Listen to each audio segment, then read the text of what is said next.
D'après l'Organisation mondiale de la santé, on parle de maladie chronique dans le cas d'une affection de longue durée qui évolue avec le temps.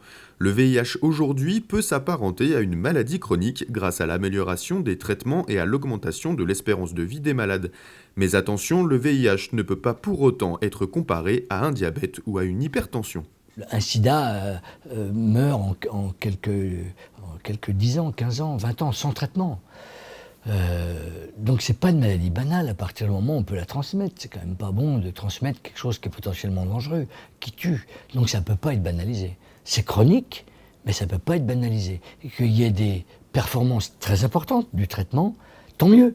Mais on peut pas la banaliser, bien au contraire, puisqu'il faut prendre le traitement tout le temps, faut y faire attention, pas une énorme attention, parce que tout est intégré dans une vie normal entre guillemets, mais comme un hypertendu, un cardiaque qui prend son traitement tout le temps pour pas avoir mal à la tête ou à pas avoir d'insuffisance cardiaque, quelqu'un qui est infecté par le VIH prend son traitement de façon chronique pour vivre le plus normalement possible. Le VIH est aujourd'hui encore bien présent en France. En 2014, 6584 personnes ont appris leur séropositivité.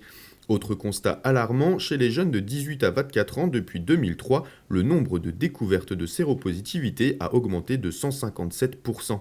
Des chiffres qui prouvent donc qu'il ne faut pas baisser la garde.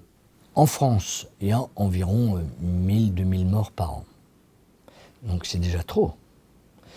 Et il y a environ plusieurs dizaines de milliers, probablement 150 000 personnes qui vivent avec. 35 000 ne sont pas connus.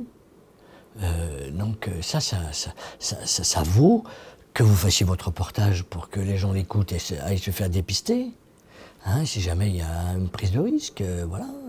Une recommandation patient ancienne disait qu'il fallait se dépister une fois tous les 5 ans ou au moins une fois dans sa vie quand on était actif sexuellement.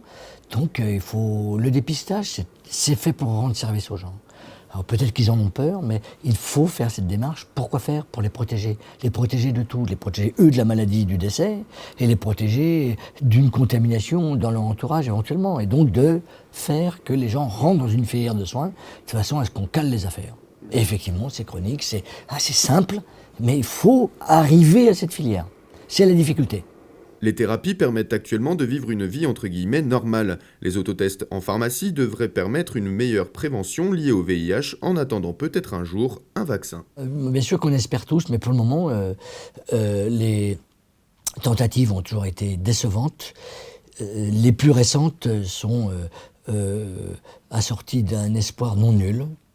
Mais même si on a un vaccin qui est partiellement efficace, c'est comme pour le paludisme ou pour la tuberculose, s'il est partiellement efficace, pas cher, bien toléré, tout le monde l'adoptera. Et donc on aura la réduction de risque. Alors risque de quoi? Réduction de risque de contamination, ça s'ajoutera à la prévention, ou peut-être réduction de la progression de la maladie. Donc voilà, c'est tout à prendre. Mais bon, pour le moment, c'est du domaine de l'essai et de la recherche. Une réaction? Un témoignage? Commentez ce reportage sur dijonsanté.fr.